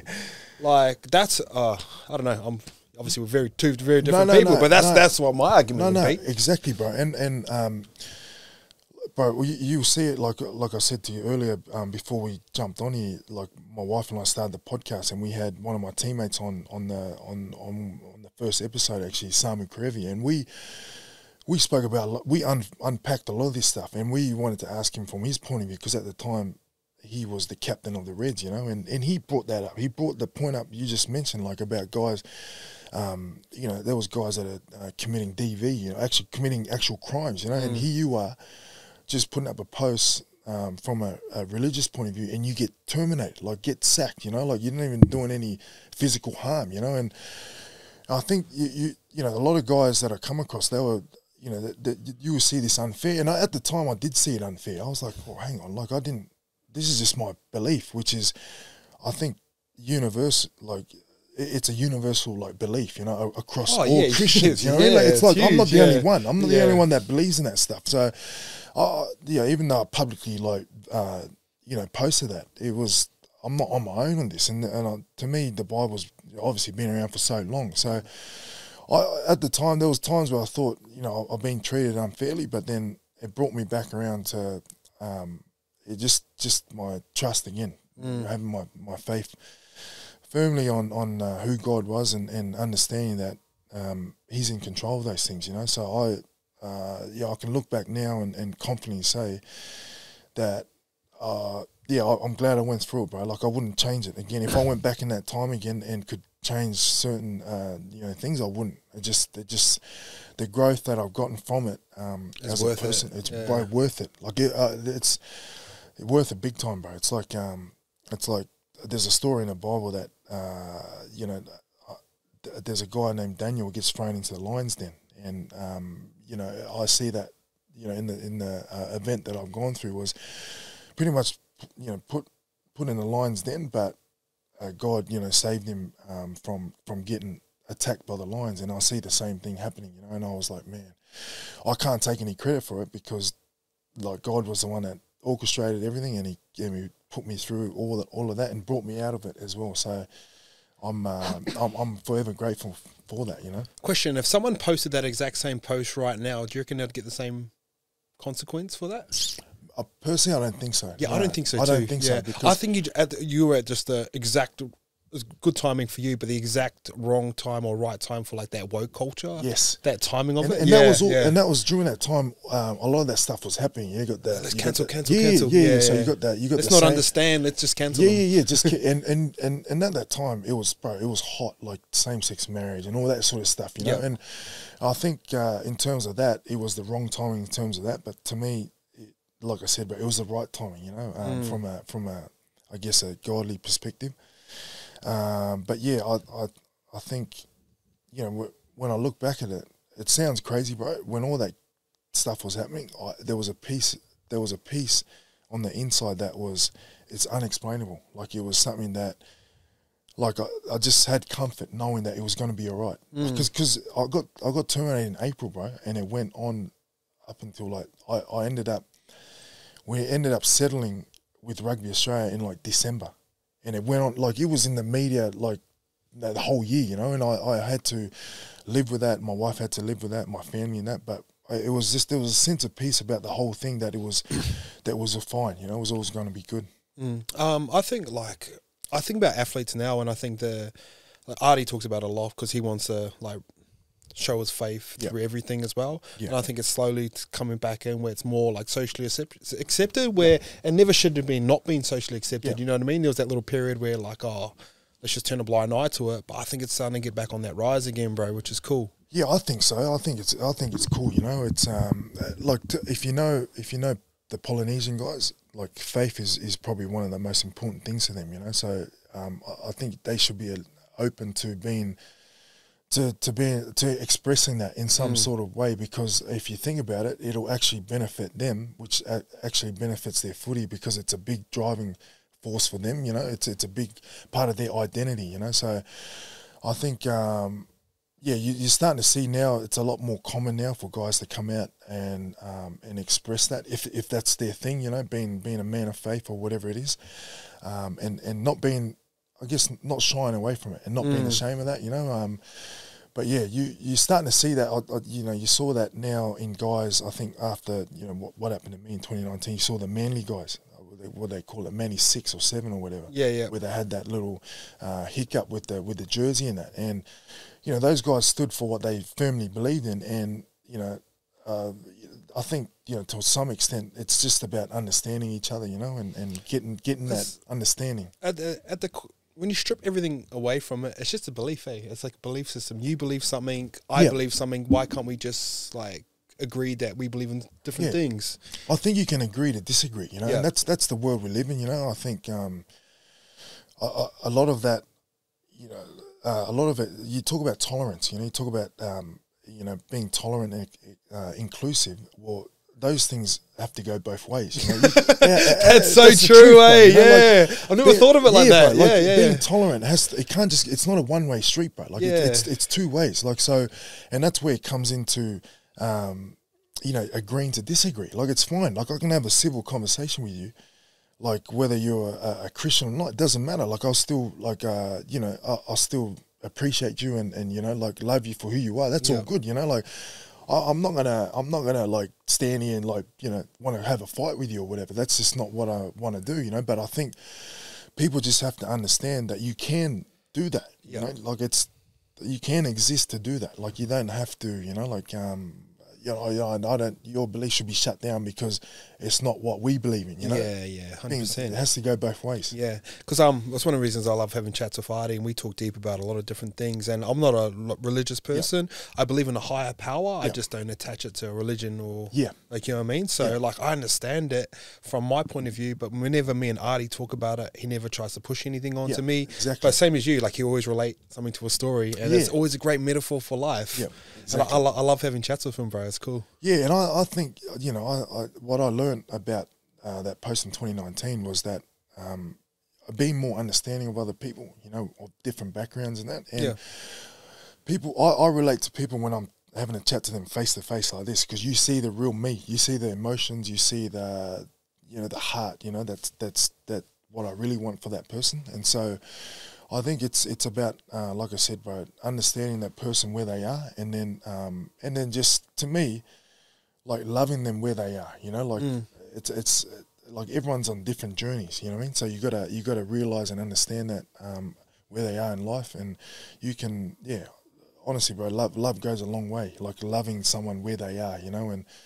like I said, that to me, I believe in that as a Christian, in loving people, and then also standing on the truth as well, you know, because I believe that's what sets people free, you know. So that's something I take like heavily. It's hard to stand in the truth sometimes too, eh, bro? Yeah, it is hard, you know, because when you stand in the truth, not everyone's going to accept that, you know, the way you think, or you're going to get opposition, you know. But that's fine, you know. That's to me, I don't take it personal, you know. I'll never take it personal, because it's again, it's understanding people where they are, and so I'll give you the truth based on what I know to be true off the Bible, because that's what's where my identity is, and that's not up to me whether you accept it or not. Like that's not in my power or in control of that. So I just, you know, I want to share that, and then that's it. You know, I'm not going to keep like sharing and keep pushing on. Yeah, you know? That to me, I believe that's up to God to work on people and cause them to know who He is. You know what I mean? And I feel like the best way to sort of teach someone about it is just to live the full version of it and be inspired by it. Like, you know what I mean? So if someone's like telling me like, oh, don't eat that, you're gonna be a fat cunt. Yeah, like, you know exactly, I mean? bro. Where if I see him every day living his highest purpose and like training every single day to be better, naturally I'm inclined, okay, if that's inspiring to be around, let me sort of follow that. Yeah, 100%. And you put it in a great way, because to me, like being a Christian, if you keep telling someone to do this, this, and that, it's like becomes a set of rules, and you just, in the end, you don't want to listen to them. You know what I mean? So I think there's a passage in the Bible that talks about you know, like showing your fruits. You know, like you see the fruits of a tree. You know, like, and so that's exactly what you're talking about. Your actions. You know, like if someone's telling you, bro, you're like overweight and you shouldn't be eating this and that, you probably. You won't respond to that, you know. Whereas if you see him training hard, he's eating well, he's you know, setting an example by his actions, bro, that would make you want to lead that way, you know. You'd be like, oh yeah, true, this guy's actually setting it, he's leading a good example by his actions, you know. And that's, bro, you put in a good way. That's exactly what to me, what the Bible says about you know a tree by its fruits, you know, because that's just how it is, you know, by your actions. Is there any parts of the Bible that you ever question? Oh, look, to be honest, there's I don't know the whole Bible back to front. It's something that it's quite deep, you know. Like, and I grew up obviously going to church and that, but I would say I was never fully invested in it, you know. Like you're playing touch in the car park at the front. Bro, I didn't care, bro. You know what I mean? Like I was like, oh, just go. You know, I don't want to get in trouble for my parents, you know. Like that's just how it was, you know. And then it wasn't until I went through my own personal experience that I found God myself, and now this is why I'm so genuine around my own relationship with who God is to me, because I know what He's done for me. It wasn't always like that. Like you talk to me about God, like I would say, like even 10 years ago, I'll be like, what do you mean? Like, whatever. I don't want to hear it, you know. But in terms of the Bible, like I'm still learning a lot about the Bible. You know, that the Bible's quite deep, spiritually deep, you know, and so there's a lot of things that I'm still learning about that, and I take it on. I fully believe everything that's written in there, so it's something I guess my identity is found in that. What was the moment that you leaned into faith? Were you like, was something going wrong in life, or were you just a little bit lost? What was the moment? I think so going into the NRL quite young, I experienced success quite quick as a young kid. Bro, the quickest. Bro, quick. Bro. Yeah. And so I grew up in a family where, I was taught by my parents, good morals and that.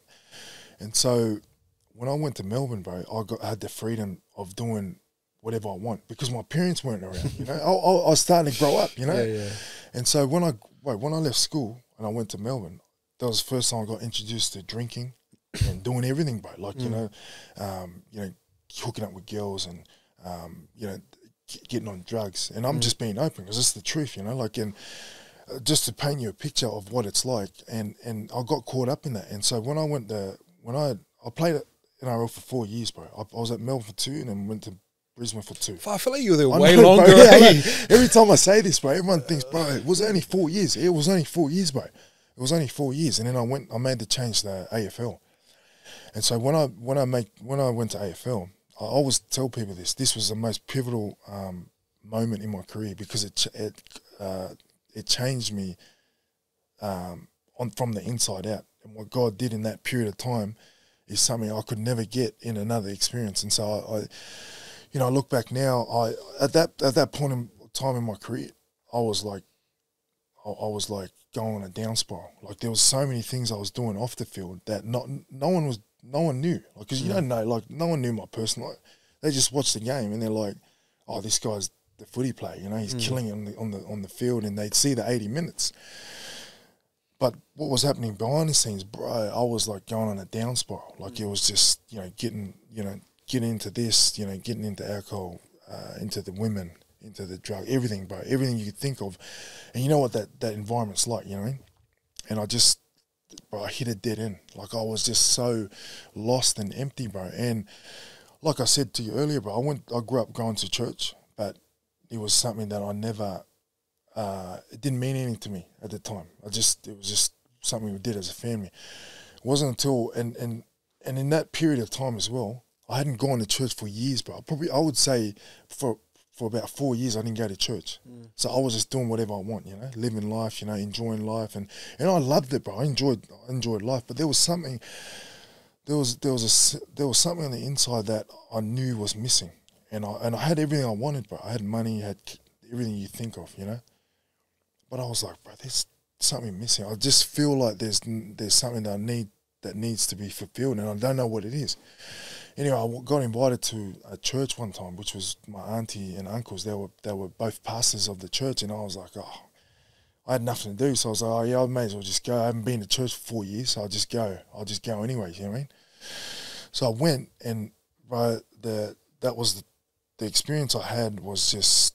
It's hard to explain because like.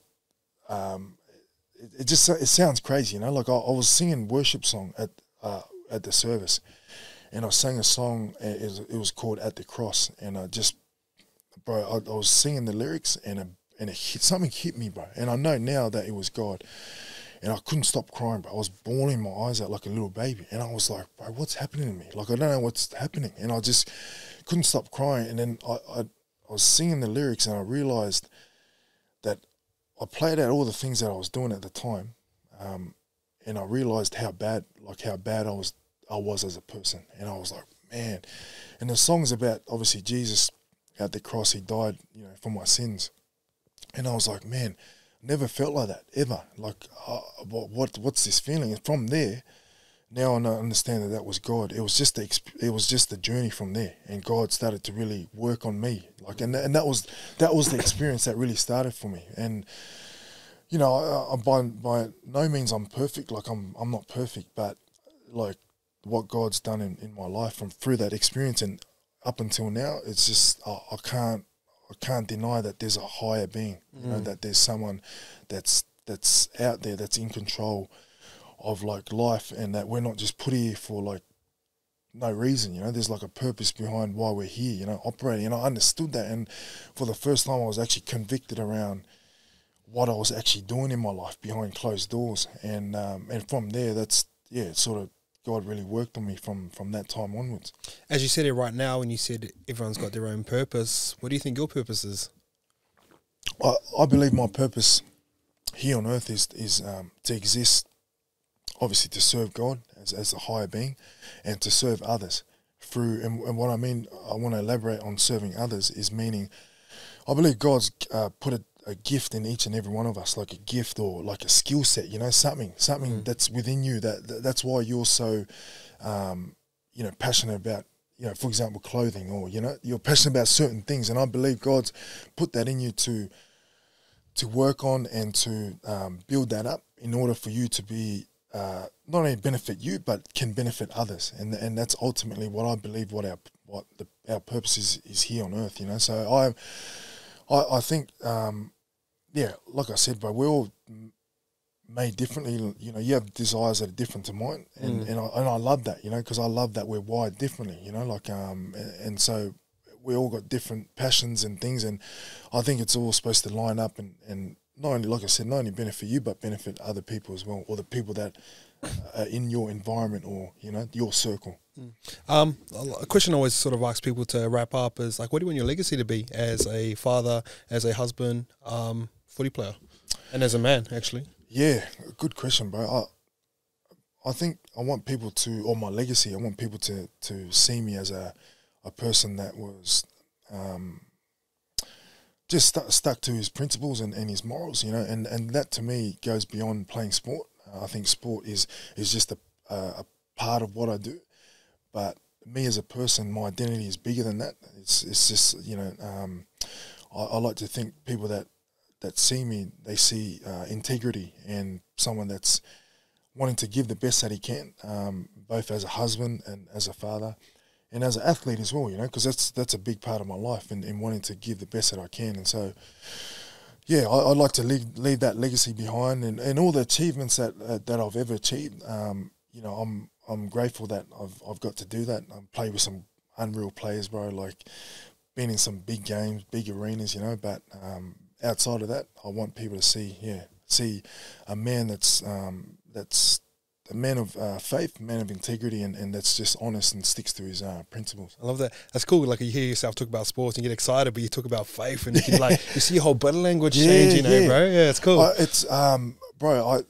Like I said, bro. People that know me personally, it's like faith is like the most important thing to me, only because of the experiences I've gone through. And like I said earlier, if you'd known me like 10 years ago, like if you brought up faith in that, I wouldn't be interested, you know. So it's, like I love talking about sport. You know, I love talking about family. I love talking about life.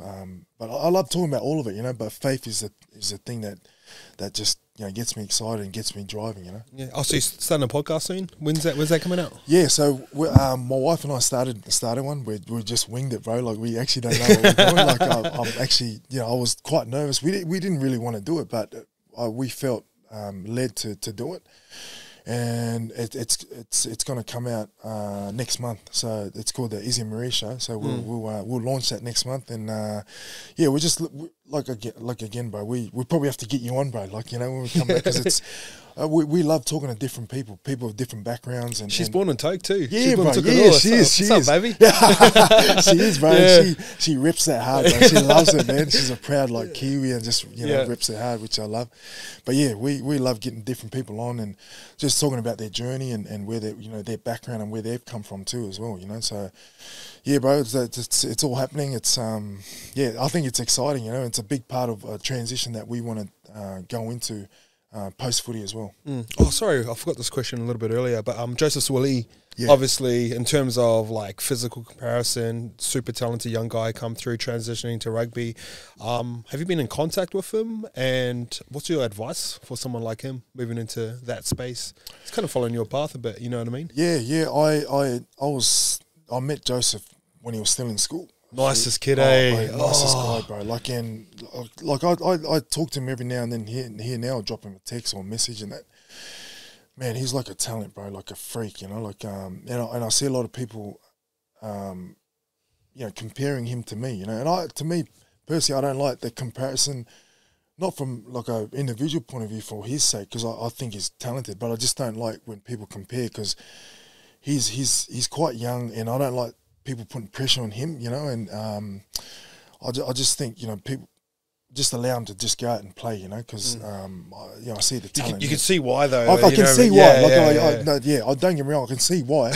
But personally, I'm just like, man, I want this guy to succeed, you know. And he's done a lot already in the game, and I was quite happy when I obviously seen him sign and go jump over and play rugby. He's got a rugby background, obviously, but yeah, that helps heaps. That helps a lot too, you know. Yeah. But I one piece of advice I'd give to him is just don't put any pressure on yourself. Like, forget about what the media is saying about you. Like, expectation of, like, even Rugby Australia or your teammates might be thinking of you. Bro, just go out there and play freely, bro. Like, just back yourself and just play the game freely the way you know how to play the game. Because there is that conversation of, like, say he's rocking up on 1.5, guys who are experienced, ARU got no money, and they might be on 450. Still good money, don't get me wrong. Yeah. But, like, that could have been a similar experience with you going to, like, AFL. You know what I mean? Yeah, sure. So is that the advice you'd be giving him? I'd give him that. You know, like, he wasn't in control of that stuff, you know, in terms of... You know, is he meant to say no to that? Yeah, what's he meant to say no? Because every player that's playing the game, you're wanting the biggest and best contract you can get personally, you know. So if they were in his position, they would sign the contract as well. So, but I understand from their point of view of, like, you know, they've been in the game, they've been serving the game a lot longer than he was, and he's just coming in and signed this big deal. But that's on Rugby Australia, you know. That's on the board. That's on those guys that are deciding to make these decisions, you know. So to me, like I said, bro, I wouldn't put any thought towards that, or any expectations of what people want him or see him, the way they play the game. But just go and play. Like, just go and back yourself and just play the game, because he's so talented. And what position you reckon he'll play? Fullback? Could he play fullback? I haven't seen him if he can kick or not. Yeah, like I think he could. I think he could play fullback. Yeah. Because early on, when I first made the switch over, I never kicked either. You know? So that's something, that's a skill set you can just pick up and learn, you know, over time. He kicks conversions, so, like, naturally you think he'd be able to, like, strike a ball decent. Yeah. There's a different size balls too, eh? Yeah, the rugby balls are a bit more rounder, you know, like, so you can get a good hit on it, you know. But when you hit them flush, they go. Bro, they're nice to kick, bro, you know. But yeah, I think playing the game in school would help his transition. I also think he could probably play, obviously, wing and even 13. I think because he's quite a big body. He's quite a big body. He's athletic. He's quick, you know. So hopefully he can get some ball at centre though. Yeah, exactly. And that's the other part, eh? Yeah, that's the other part. But I wouldn't put any, like, if I was him, I wouldn't put any pressure on myself. Just go and play. You know what I would have loved to see him do is like went and, like, signed a 1-year deal, like, in either Japan or, like, France or England. Joseph Manu's doing. Yeah, bro. Like, just to go, because, bro, you got you're under the limelight playing here in Australia, and that's, you know, you want to try and sort of relieve that pressure, like, away from you, and just go learn the game overseas, enjoy it, and then maybe come back after that. You know, that's personally what I might have. Sonny done that, eh? Like, he went to France. He went to France, and I think it's just a good way to learn the game and enjoy it, away from all the pressure from here in Australia. You know, like, you're just in another country, just enjoying that experience. So next minute signs at the Rocks. Come on, bro. We'll get him done. We'll get him done. Sorry. What other guys you think could transfer over from league to union? Stephen Crichton. Like, he could definitely do it. He's fucking cool, eh? Oh, bro, he's unreal, bro. Like, he's probably the best centre at the moment in the game. Like, bro, he's locked down too. You can't get past him. Defensively, he's like, man, he was rock solid, bro. You saw that in Origin, and you just see that week in, week out, you know, in the NRL. So he's one. I don't know about, like, I don't say many forwards, because it's the change from going into being a forward in rugby is so technical and complicated that the transition's not as easy, you know. Aaron Smith said Paynehouse as a number 8 would be an issue. 100%. I spoke about that with one of my mates, just off topic and just talking about footy and that. And he said, bro, he'd be a good number 8. And I said the same thing. I said, bro, he'd be a machine, bro. Like, him off the back of the scrum, he's like got a big engine, athletic and quick, can move for his size, you know. So he'd be one. He'd be a good number 8. Because a lot of people think Artie's like a big dude. He's not that big, bro.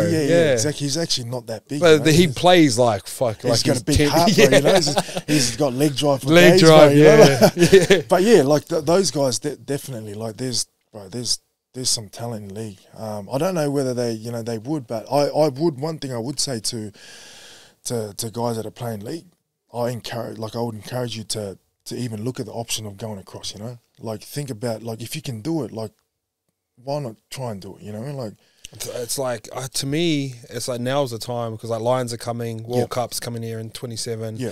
Like I was talking to Nathan Cleary about it. I was like, "Would you transfer over?" And he goes, "I'm just such a leaguey." I was like, "Yeah, but you fucking done everything." Like, Yeah, you know bro, what I mean? If I gave a look, Oh, bro, he would kill it, bro. He'd be such because he'd be a student, you know. Yeah, yeah. And he's got like a similar like.